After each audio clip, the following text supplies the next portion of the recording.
Hello everyone, स्वागत है आप सभी का हमारे यूट्यूब चैनल के ऊपर। आज हम डी टीजीटी नेचुरल साइंस का जो नया सिलेबस आया है हमारा, उसको डिस्कस करेंगे कि हमें कहाँ से पढ़ना है, क्योंकि कौन कौन से टॉपिक हमारे कहाँ कहाँ मिलेंगे, कौन सी बुक में मिलेंगे। ठीक है, ये पूरी वीडियो में बताऊंगा आपको कि कौन से टॉपिक आपको कौन सी बुक में से पढ़ने हैं और कहाँ मिलेंगे। आई होप ये वीडियो देखने के बाद आपकी सारी कन्फ्यूजन दूर हो जाएंगी कि हमें कहाँ से पढ़ना है और क्या पढ़ना है। ठीक है, चलो करते हैं स्टार्ट। जैसे पहले दे रखा है इफेक्ट ऑफ करंट, ये पहले दे रखा है हमें फिजिक्स का जो सिलेबस दे रखा है पहले। ठीक है, तो फिजिक्स का सिलेबस बताऊंगा मैं कहाँ मिलेगा आपको। ठीक है, कहाँ से आपको पढ़ना है। अब जैसे लिखा हुआ एक इफेक्ट ऑफ करंट, ये जो चैप्टर है हमारा, ये एनसीईआरटी बुक में दे रखा है 10th क्लास की एनसीईआरटी में, साइंस की एनसीईआरटी में दे रखा है 10th क्लास की में। और ये चैप्टर नंबर है 12 और इसका नाम है इलेक्ट्रिसिटी।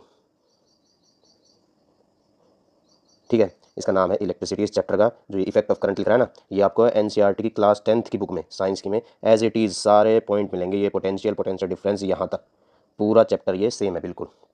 और जिस भी किसी को अगर थोड़ा और ज़्यादा पढ़ना हो तो वो अपना 12th क्लास की में करंट इलेक्ट्रिसिटी चैप्टर है, वहाँ से भी पढ़ सकता है। लेकिन यहाँ से भी काफ़ी रहेगा, आपको पूरा सिलेबस मिल जाएगा इसी चैप्टर में से। ट्वेल्थ चैप्टर है, इसका नाम है इलेक्ट्रिसिटी। एनसीईआरटी की बुक में सारे टॉपिक एज इट इज़ दे रखे हैं, जो भी इनमें लिख रहा है ना, सारे potential difference, Ohm's law, series combination of register, parallel combination of register, power dissipation और ड्यू टू करंट, सारे एज इट इज़। ठीक है, अब नेक्स्ट पे चलते हैं। नेक्स्ट चैप्टर दे रखा है लाइट। लाइट चैप्टर भी एज इट इज़ आपको 10th क्लास की एनसीईआरटी में मिल जाएगा ये भी। ठीक है, 10th क्लास की एनसीईआरटी में मिलेगा साइंस की में। और ये हमारा चैप्टर है 10th चैप्टर है। ठीक है, चैप्टर नंबर 10th है, इसका नाम है लाइट रिफ्लेक्शन एंड रिफ्रैक्शन। उसके अंदर आपको ये सारे टॉपिक मिल जाएंगे, यहाँ तक application of spherical mirror and lenses, appreciation of concept of refractive index, यहाँ तक मिल जाएंगे आपको लेंसेज, यहाँ से लेकर और यहाँ तक उस चैप्टर के अंदर। जो बाकी के जो ये टॉपिक है, appreciation of concept of refraction index यानी refractive index, twinkling of stars, dispersion of light and scattering of light, ये आपको मिलेंगे human eye and colourful world. ठीक है, ये चैप्टर है। नेक्स्ट ही चैप्टर है चैप्टर 11 एनसीईआरटी में, चैप्टर 11 10th क्लास की एनसीईआरटी में चैप्टर 11 है ये। ठीक है, और उसका नाम है human eye and colourful world. उसके अंदर आपको ये जो लास्ट लाइन दे रखी है ये मिल जाएगी पूरी। ठीक है, एज इट इज़ टॉपिक बिल्कुल लिखा हुआ ऊपर, उसको ड्राइव कर रखा है एनसीईआरटी की बुक में। ये पूरा सिलेबस एनसीईआरटी की बुक में से है। ठीक है, एज इट इज़ लिखा हुआ है बिल्कुल। अब नेक्स्ट है सोर्स ऑफ एनर्जी। अब जो सोर्स ऑफ एनर्जी है ये भी आपको 10th क्लास की एनसीईआरटी में मिलेगा, एनसीईआरटी बुक में 10th क्लास की में। और ये चैप्टर नंबर है 14। ठीक है, इसका नाम है सोर्स ऑफ एनर्जी। चैप्टर का नाम भी क्या है, सेम बिल्कुल, सोर्स ऑफ एनर्जी। ये पूरा आपको पैराग्राफ जो जो इसमें टॉपिक दे रखे हैं सारे मिल जाएंगे आपको 10th क्लास के एनसीईआरटी के चैप्टर 14 में, जिसका नाम है सोर्स ऑफ एनर्जी। नेक्स्ट है motion force and Newton's law. ठीक है, ये आ गई अब अपनी 9th क्लास। ठीक है, ये आ गई अपनी 9th class, motion force and Newton's law. अब इसमें दो चैप्टर है। ठीक है, पहला तो है मोशन और दूसरा है फोर्स एंड न्यूटन्स लॉ। अब ये हमें मिलेगा 9th क्लास की एनसीईआरटी में। ठीक है, ये कहाँ से पढ़ना है, ये पढ़ना है 9th क्लास की एनसीईआरटी से। और ये चैप्टर नंबर 8 है 9th क्लास की एनसीईआरटी में, जिसका नाम है मोशन। देखो चैप्टर नंबर आगे पीछे हो सकते हैं, क्योंकि जो नई बुक आई है उसमें अलग है, और जो पुरानी बुक है ना किसी के पास, उसमें चैप्टर नंबर 8 मिलेगा। नई बुक में शायद क्या पता हो ये चैप्टर नंबर 7 हो। ठीक है, तो इसलिए कंफ्यूज नहीं होना। चैप्टर का नाम क्या मिलेगा, मोशन। ठीक है, मोशन में अब देखो कहाँ तक मिलेगा तुम्हें। मोशन चैप्टर में यहाँ डिस्प्लेसमेंट से लेकर सर्कुलर मोशन तक एज इट इज़ बिल्कुल आपको मिलेगा। हर एक ये जो जो भी दे रखा है ना, equation of motion by graphical method, यही सब टॉपिक है उसके अंदर, सेम एज इट इज़ जो भी यहाँ लिखा हुआ है। ठीक है, और उसके बाद जो बच गया है हमारा लास्ट वाला पैराग्राफ, फोर्स एंड मोशन और एक्शन एंड रिएक्शन फोर्स, यहाँ तक आपको मिलेगा किसमें, चैप्टर 9 में, एनसीईआरटी क्लास 9th की। ठीक है, क्लास 9th की एनसीईआरटी में चैप्टर 9th, और उसका नाम क्या है, force and laws of motion. ठीक है, force and laws of motion में ये आपको मिलेगा, यहाँ से लेकर और यहाँ तक। नेक्स्ट आता है gravitation, work energy and power. इसमें भी दो चैप्टर है। ठीक है, एक चैप्टर अपना ग्रेविटेशन, ठीक है, और दूसरा है वर्क एनर्जी एंड पावर। ये भी कहाँ मिलेगा, ये भी क्लास 9th की एनसीईआरटी में मिलेगा, साइंस की में। ठीक है, और ये चैप्टर नंबर 10 है अपना ग्रेविटेशन। ठीक है, चैप्टर नंबर 10 है ग्रेविटेशन। उसमें सारे टॉपिक मिलेंगे एज इट इज़ आपको। कहाँ तक, ये मिलेगा आपको फ्री फॉल तक। ठीक है, ग्रेविटेशन से लेकर फ्री फॉल तक आपको कहाँ मिलेगा, चैप्टर 10 ग्रेविटेशन का, क्लास 9th की एनसीईआरटी की बुक में। सारे सेम एज इट इज़ लिखे हुए हैं बिल्कुल। और उसके बाद जो बच गया अपना वर्क एनर्जी एंड पावर, ये यहाँ से वर्क डन बाय फोर्स से लेकर कहाँ तक, कंजर्वेशन ऑफ एनर्जी, ये आपको मिलेगा किसमें, चैप्टर 11 में, क्लास 9th की एनसीईआरटी में। ठीक है, क्लास 9th की एनसीईआरटी में चैप्टर 11, और जिसका नाम है वर्क एंड एनर्जी। ठीक है, इस चैप्टर के अंदर आपको ये सारे टॉपिक मिल जाएंगे, work done by force, energy, power, kinetic and potential energy, laws of conservation of energy, ये सारे टॉपिक आपको एज इट इज़ मिलेंगे। ठीक है, नेक्स्ट है फ्लोटेशन। ये फ्लोटेशन भी आपको कौन सा चैप्टर मिलेगा, ये मिलेगा चैप्टर 10 ग्रेविटेशन में। ठीक है, ग्रेविटेशन का जो चैप्टर है नंबर क्लास 9th की एनसीईआरटी का, उसमें सेम है ये पूरा, यहाँ से लेकर यहाँ तक ठीक है। ग्रेविटेशन चैप्टर में क्लास 9th की एनसीईआरटी में साइंस में आपको पूरा चैप्टर मिल जाएगा ग्रेविटेशन में, फ्लोटेशन का जो दे रखा है, thrust and pressure, Archimedes principle, buoyancy, elementary idea of relative density. उसके बाद साउंड, ये भी आपको कहाँ मिलेगा, क्लास 9th की एनसीईआरटी में, और ये है चैप्टर 12 और जिसका नाम है साउंड। ये सारे टॉपिक आपको उसी चैप्टर में से मिल जाएंगे, यहाँ से लेकर और यहाँ तक। तो हमारा जो अब ये खत्म हो गया यहाँ पे फिजिक्स का सिलेबस। देखो अब केमिस्ट्री स्टार्ट हो गई, तो फिजिक्स का सिलेबस पूरा हमें याद रखना है, किसमें है, क्लास 9th की एनसीईआरटी और क्लास 10th की साइंस की एनसीईआरटी की बुक में मिलेगा पूरा सिलेबस हमें। नेक्स्ट अब आते हैं केमिस्ट्री के ऊपर, matter, nature and behaviour, state of matter. अब देखो इसमें ये 3 चैप्टर है, ठीक है। इसमें हमें ये 3 चैप्टर दे रखे हैं। पहला चैप्टर क्या है हमारा, पहला चैप्टर है मैटर इन आवर सराउंडिंग, ठीक है। मैटर इन आवर सराउंडिंग है क्लास 9th की एनसीईआरटी में, और ये पहला ही चैप्टर है, ठीक है। उस बुक में भी पहला चैप्टर है मैटर इन आवर सराउंडिंग। उसमें आपको मिलेगा यहाँ से गैस लिक्विड से लेकर और यहाँ तक मिलेगा क्लासिफिकेशन, और यहाँ तक मिलेगा इंटरमोल्यूलर फोर्स तक, ठीक है। उसके बाद जो बच गया अपना बाकी का सेकंड पैराग्राफ, ये स्टार्ट होता है किसके अंदर, चैप्टर 2 के अंदर। क्लास 9th की एनसीईआरटी में ही मिलेगा ये चैप्टर हमारा सेकंड है, जिसका नाम है is matter around us pure, ठीक है। चैप्टर सेकंड क्लास 9th की एनसीईआरटी में मिलेगा, ठीक है। उसके बाद जो बाकी जो बच गया हमारा वो है चैप्टर 3 में, जो बाकी का बच गया यहाँ से कोलॉइड से लेकर और यहाँ तक परसेंटेज कंपोजिशन तक, ठीक है। ये हमें पूरा मिलेगा चैप्टर 3 में, जिसका नाम है एटम एंड मॉलिक्यूल्स। ये कहाँ है, ये है एटम एंड मॉलिक्यूल्स, और ये चैप्टर कौन सा है हमारा, 3, क्लास 9th की एनसीईआरटी की बुक में, ठीक है। बाकी इनमें से अगर एक आधा कोई टॉपिक मिले भी ना तो वो आपको बीएससी की बुक में मिल सकता है, ठीक है। आपकी जो बीएससी की या फिर 12th क्लास की 11th क्लास की केमिस्ट्री बुक में आप देख लेना, बाकी आपको पूरा सिलेबस मिल जाएगा ये, ठीक है, 9th क्लास की बुक में। उसके बाद है structure of atom. Structure of atom आपको कहाँ मिलेगा, structure of atom as it is लिखा हुआ है, सेम चैप्टर 4 है क्लास 9th की एनसीईआरटी का, ठीक है। क्लास 9th की एनसीईआरटी का चैप्टर 4 है, बिल्कुल सेम है ये, ठीक है। उसका नाम भी क्या है, स्ट्रक्चर ऑफ एटम ही है, ठीक है। उसका नाम भी क्या है, स्ट्रक्चर ऑफ एटम। उसमें आपको ये पूरा मिल जाएगा यहाँ तक आइसोटोन्स तक। एक आधी जो डेफिनेशन ना मिले, जैसे आइसोटोप्स, आइसोबार, आइसोटोन, जैसे कुछ ना मिले उसमें, ठीक है, तो आप उसको सर्च कर लेना, कोई दिक्कत नहीं है उसके अंदर, ठीक है। आप गूगल के ऊपर डालोगे तो भी मिल जाएगा। और एक आधी जैसे इसमें दे रखा है characterize of elements of metal, metalloids, non metals, ये आप चैप्टर 3 क्लास 10th का मेटल एंड नॉन मेटल, ठीक है, मेटल एंड नॉन मेटल में आपको मिल जाएगा।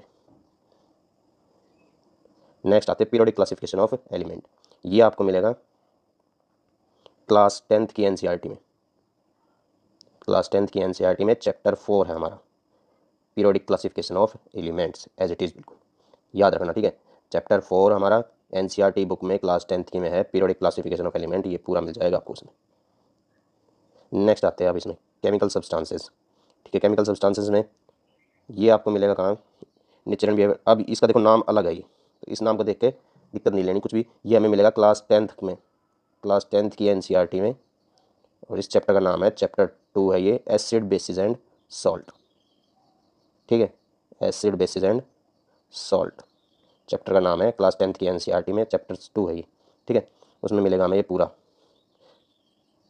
उसमें देखो ये चीज़ें नहीं मिल सकती शायद, P scale, POH, PKW, ionic equilibrium in solution, ठीक है। बाकी तो शायद मिल जाएगा पूरा, ठीक है। ये थोड़ी बहुत चीज़ें आप 12th क्लास की केमिस्ट्री में भी मिल जाएंगी आपको।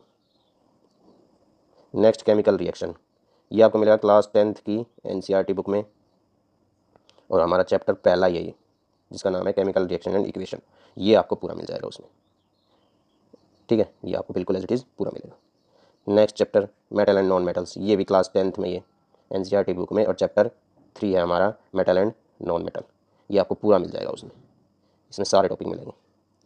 नेक्स्ट नेक्स्ट है कार्बन एंड कंपाउंड।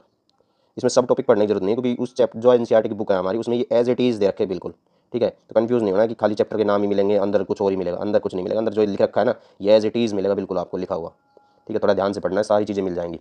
ये हमारा है क्लास 10th की एनसीईआरटी में मिलेगा आपको, और ये चैप्टर 4 है जिसका नाम है कार्बन एंड इट्स कंपाउंड्स, उसमें एज इट इज़ मिलेगा पूरा। जिसको कुछ ज़्यादा ही डीप में पढ़ना है वो अपनी 12th क्लास की केमिस्ट्री की बुक से भी पढ़ सकता है, उसमें ये सारी चीज़ें हैं, ठीक है। बाकी आपको 10th क्लास की जो बुक है एनसीईआरटी की उसमें सारा मिल जाएगा ये, ठीक है। फंक्शनल ग्रुप, ये थोड़ा डीप में जिसको पढ़ना है वो आपको 12th क्लास की केमिस्ट्री की बुक में मिलेगा आपको। Next conservation of natural resources, ये आपको मिलेगा क्लास 10th की एनसीईआरटी में, ठीक है। और इसका चैप्टर कौन सा है, चैप्टर 16 है जिसका नाम है मैनेजमेंट ऑफ नेचुरल रिसोर्सेज। ठीक है, ये वहाँ से मिल जाएगा आपको। नेक्स्ट है मैन मेड मटेरियल। ये आपको जो मैन मेड मटेरियल है ना, ये आपको थोड़ा सर्च करना पड़ेगा। इसमें जैसे ये सोप डिटर्जेंट है, ये तो आपको उसी में मिल जाएगा 10th क्लास की जो मैंने बताया ना एनसीईआरटी की बुक में। और बाकी जैसे कि ceramic, cement, porcelain glass, carbon fibre, polymer fibre, plastic, ये आपको खुद से सर्च करके गूगल के ऊपर से पढ़ना पड़ेगा। ठीक है, ये टॉपिक डाल देना और मिल जाएगा वहीं से। Next life process. अब लाइफ प्रोसेस ये कौन सा चैप्टर है? ये क्लास 10th की एनसीईआरटी में है।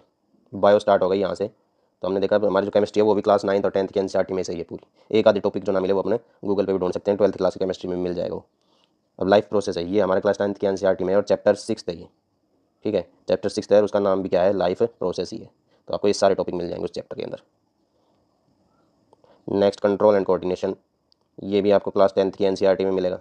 ठीक है, और इसका चैप्टर है 7 जिसका नाम भी क्या है? Control and coordination. सारे टॉपिक मिलेंगे उसमें। नेक्स्ट रिप्रोडक्शन, ये भी क्लास 10th की एनसीईआरटी में, और ये चैप्टर है 8 जिसका नाम है हाउ डू ऑर्गेनिज्म रिप्रोड्यूस, उसमें आपको मिल जाएगा। नेक्स्ट हेरिडिटी एंड इवोल्यूशन, ये भी आपको क्लास 10th की एनसीईआरटी में मिलेगा। हेरिडिटी एंड इवोल्यूशन जो है चैप्टर 9 हमारा, और उसका नाम भी क्या है? हेरिडिटी एंड इवोल्यूशन ही है। नेक्स्ट है the human eye and the colourful world, ये भी आपको किस में मिलेगा? क्लास 10th की एनसीईआरटी में मिलेगा, और इसका नाम भी क्या है? ये है चैप्टर 11, इसका नाम भी यही है, human eye and the colourful world. Next है नेचुरल रिसोर्सेज, ये आपको मिलेगा क्लास 9th की एनसीईआरटी में। ठीक है, नेचुरल रिसोर्सेज मिलेगा आपको क्लास 9th की एनसीईआरटी में। देखो ऐसा हो सकता है ये जो नई बुक है ना एनसीईआरटी की, उसमें आपको ये कुछ चैप्टर ना मिले, जैसे natural resources, management of natural resources, ठीक है, आवर इन्वायरमेंट, ये एक आधे चैप्टर आपको नहीं मिलेंगे। ठीक है, क्योंकि उनमें से सिलेबस में से हटा दिया था वो, तो ये आपको पुरानी जो बुक है ना, ठीक है, पुरानी जो एनसीईआरटी की बुक है उसमें मिल जाएगा। और गूगल करके देख लेना, शायद गूगल के ऊपर भी मिल जाए पीडीएफ चैप्टर की, एनसीईआरटी की बुक की। ठीक है, वहाँ से मिल जाएगा। ये क्लास 9th की एनसीईआरटी में है, चैप्टर 14 जिसका नाम है नेचुरल रिसोर्सेज। उसके बाद है टिश्यू, ये भी क्लास 9th की एनसीईआरटी में है। ठीक है, और ये है चैप्टर 6 जिसका नाम है टिश्यू, उसका नाम भी टिश्यू ही है चैप्टर एनसीईआरटी की बुक में। Next diversity of living organism, ये भी आपको क्लास 9th की एनसीईआरटी में मिलेगा। ठीक है, और ये है चैप्टर 7, और इसका नाम क्या है? Diversity of living organism, same यही नाम उसमें। नेक्स्ट है why do we fall ill, ये चैप्टर भी सेम किस में है? क्लास 9th की एनसीईआरटी में। ठीक है, और ये है चैप्टर 13 जिसका नाम है why do we fall ill, यही नाम है सेम बिल्कुल। ठीक है, ये सारे टॉपिक मिल जाएंगे उसके अंदर। तो यहाँ तक जो सिलेबस था ना हमारा, वो सारा का सारा क्लास 9th और क्लास 10th की एनसीईआरटी बुक में से है। ठीक है, चाहे वो बायो का हो, चाहे फिजिक्स का हो, चाहे केमिस्ट्री का हो, यहाँ तक जो सिलेबस था वो पूरा हमारा किस में है? क्लास 9th की और क्लास 10th की एनसीईआरटी बुक में। यानी सारी बुक, टोटल बुक पढ़नी पड़ेगी हमें, दोनों की दोनों, कुछ नहीं छोड़ना उसमें से। ठीक है, अब आते हैं आगे, जैसे नेचुरल रिसोर्सेज, आवर इन्वायरमेंट। अब ये जो आवर इन्वायरमेंट है ना चैप्टर, ये आपको मिल जाएगा क्लास 10th की एनसीईआरटी में मिलेगा। इसका सेम नाम है आवर इन्वायरमेंट, और ये चैप्टर 15 है। जैसे मैंने बताया ना कि नई जो बुक है ना एनसीईआरटी की, उसमें शायद ये चैप्टर ना मिले। ये जो पुरानी एनसीईआरटी की बुक है ना, जो पहले थी, ठीक है, 2010 तक, उसमें ये चैप्टर सारे हैं। ठीक है, उसके बाद पता नहीं मेरे पर, उसके बाद सिलेबस तो रिवाइज हुआ था सीबीएसई का, उसमें शायद कट गए थे चैप्टर कुछ, तो नई में नहीं मिलेंगे, पुरानी में सारे चैप्टर हैं। आवर इन्वायरमेंट आपको मिल जाए क्लास 10th की एनसीईआरटी में। ठीक है, इसमें अगर कोई टॉपिक ना मिले आपको, तो वो आप अपना गूगल कर सकते हो, गूगल के ऊपर मिल जाएगा, या फिर यूट्यूब पे कोई वीडियो मिल जाएगी किसी टीचर की, क्योंकि इनमें से जो कुछ एक आधे टॉपिक ही नहीं मिलेंगे, बाकी सारे मिल जाएंगे आपको। ठीक है, उसके कुछ तो सिंपल है बिल्कुल, जैसे व्हाट इज ओजोन लेयर, ये तो सबको पता है। How does it protect the earth, what are the causes of depletion of ozone layer, how can it affect day to day living of life of living organism, ऐसे एक आधे topic तो आपको बिल्कुल सारे पता होंगे। ठीक है, थोड़ा बहुत ही देखना होगा गूगल के ऊपर से। इंप्रूवमेंट थ्योरेटिकल तो है ही नहीं, जैसे भाई जैसे थ्योरेटिकल चैप्टर हमारा टेस्ट है, एमसीक्यू है तो एमसीक्यू तो मिल भी जाएंगे। ठीक है, गूगल के ऊपर मिल जाएगा सारा। बाकी तो टोटल सिलेबस है वो खाली 9th और 10th क्लास की एनसीईआरटी में दे रखा है। एक आधे टॉपिक ना मिले वो अपना 12th क्लास की एनसीईआरटी में मिल जाएगा। अब जैसे ये है इंप्रूवमेंट इन फूड रिसोर्सेज, ये टॉपिक क्लास 9th की एनसीईआरटी में दे रखा है, ये है चैप्टर 15, पूरा मिल जाएगा आपको। ठीक है, ये पूरा मिल जाएगा आपको क्लास 9th की एनसीईआरटी बुक में चैप्टर 15। अब ये वही चक्कर होगा, किसी में नहीं मिलेगा, नई वाली बुक में पुरानी मिल जाएगा ये। बोन एंड कार्टिलेज, ये आपको सर्च करना पड़ेगा, टाइप ऑफ बोन कार्टिलेज, ये कुछ तो आपको शायद लाइफ प्रोसेस में मिल जाए क्लास 10th के चैप्टर में। ठीक है, कुछ आपको ये मिल सकता है diversity in living organism, class 9th की बुक में चैप्टर 7 जो मैंने बताया। कुछ टॉपिक नहीं मिलेंगे, वो आप अपना सर्च कर लेना। नेक्स्ट ये एनिमल डाइवर्सिटी, ये तो आपको क्लास 9th की एनसीईआरटी का चैप्टर 7 है, diversity of in living organism, उसमें पूरा मिलेगा ये। ठीक है, सारे topic as it is. Next, अब इसमें जैसे ये skeletal system, digestive system, respiratory system, circulatory system, यहाँ तक नर्वस सिस्टम, यहाँ तक सेंस ऑर्गन, ये पूरा लाइफ प्रोसेस में है। क्लास 10th की एनसीईआरटी में, ठीक है। चैप्टर है अपना 6th लाइफ प्रोसेस, उसमें मिल जाए। बाकी जो ये बच गया early embryonic development, late embryonic development, control of development, ये आपको क्लास 12th की बायो में पढ़ना पड़ेगा, ठीक है। ये आपको पढ़ना पड़ेगा। जिसको जो डीप पढ़ना है ना बायो का, वो अपने क्लास 12th और 11th की बायो में से पढ़ सकता है। ये लिविंग, ये डाइवर्सिटी इन लिविंग ऑर्गेनिज्म जैसे ऊपर वाले टॉपिक थे ना, ये animal diversity, bone and cartilage, ये आपको 11th क्लास की बायो में मिल जाएंगे और 12th क्लास की, ये तो 11th क्लास की मिल जाएगा। बाकी जो ये चैप्टर बच गए अपने, ठीक है, अप्लाइड जूलॉजी, ये आपको देखना पड़ेगा अपनी बीएससी की बुक में। जिसने मेडिकल से बीएससी की है ना, मेडिकल स्ट्रीम से, उसके पास होगी जूलॉजी बॉटनिक बुक, ठीक है। जैसे ये बायोकेमिस्ट्री, ये टॉपिक आपको सर्च करने पड़ेंगे, ये आपको नहीं मिलेंगे एनसीईआरटी की बुक में। जैसे ये मिल जाएगा रिप्रोडक्शन एंड एंडोक्राइन ग्लैंड्स, ठीक है, डाइजेशन, रेस्पिरेशन, एक्सक्रीशन, ये सारे मिल जाएंगे क्लास 10th की एनसीईआरटी में, लेकिन ये बाकी के नहीं मिल पाएंगे, ठीक है। ये आपको जैसे अप्लाइड जूलॉजी आ गई, ये आपको देखना पड़ेगा अपनी बीएससी की बुक में या फिर 12th क्लास की बुक में मिल जाए तो। ये एक्वेटिक बायोलॉजी, ये भी आपको उसी में देखना पड़ेगा, ठीक है, बीएससी की बुक में। उसके बाद इम्यूनोलॉजी, ये भी, रिप्रोडक्टिव बायोलॉजी, ये सारे बीएससी की बुक में देखने पड़ेंगे आपको, ठीक है, या फिर 12th क्लास की बायो में। जिसने मेडिकल स्ट्रीम से की है ना बीएससी, एक नॉन मेडिकल से होती है, मेडिकल, मेडिकल वाले में जूलॉजी भी होती है, बॉटनी भी, तो उसमें आपको मिल जाएगा बायो के चैप्टर ये सारे। फीमेल रिप्रोडक्शन, मेल रिप्रोडक्शन, ये तो आपको रिप्रोडक्शन चैप्टर मिल जाएगा पूरा, जो क्लास 10th का है ना, थोड़ा बहुत डिटेल में दे रखा है ये, वो थोड़ा बहुत पढ़ लेना आप। ये आपको मिल जाएगा क्लास 10th के चैप्टर 8 में एनसीईआरटी बुक में, हाउ डू ऑर्गेनिज्म रिप्रोड्यूस, उसमें से। ये सेरिकल्चर वगैरह ये आपको थोड़ा गूगल के ऊपर से पढ़ना पड़ेगा। सेरिकल्चर और बायोलॉजी ऑफ सिलिकोम, ये आपको बीएससी की में ही मिलेगा सारा, बीएससी की अपनी मेडिकल स्ट्रीम से जिसने बीएससी की है उसकी बुक में मिल जाएगा ये सारा, सारे टॉपिक। तो मेन तो ये थोड़ा बायो में दिक्कत है थोड़े बहुत, ये जो 3-4 टॉपिक है ना, बाकी तो पूरा सिलेबस चाहे फिजिक्स हो, चाहे केमिस्ट्री हो, चाहे बायो हो, अपना किस में से क्लास 9th और क्लास 10th की एनसीईआरटी की बुक, वो कंप्लीट पढ़नी है पहले, ठीक है। उसमें आपको सारा सिलेबस मिल जाएगा। बाकी थोड़ा बहुत जो सिलेबस है, पूरा सिलेबस तो बहुत कम बच्चे कवर करके जाते हैं, लेकिन मैं क्या करना है, अब ज़्यादातर सिलेबस कवर करके जाना, ठीक है। थोड़ा बहुत बायो का छूट जाएगा तब भी कोई दिक्कत नहीं है, जितना आता है ना उतना पक्का आना चाहिए जितना हमने पढ़ा है, ठीक है। उसमें से चाहे कोई भी कुछ भी क्वेश्चन पूछ ले, वो आना चाहिए हमें, और बाकी जो ना मिले वो थोड़ा बहुत हम गूगल के ऊपर से भी देख सकते हैं। तो ये था हमारा नया syllabus DSSSB digital natural science के लिए। सो प्लीज़ आई होप कि आप अब ये पूरी वीडियो देखने के बाद आपको समझ में आ गया कि कहाँ से पढ़ना है हमें, कौन कौन सा टॉपिक। सो प्लीज़ वीडियो को लाइक करें, शेयर करें और चैनल को सब्सक्राइब करें। धन्यवाद।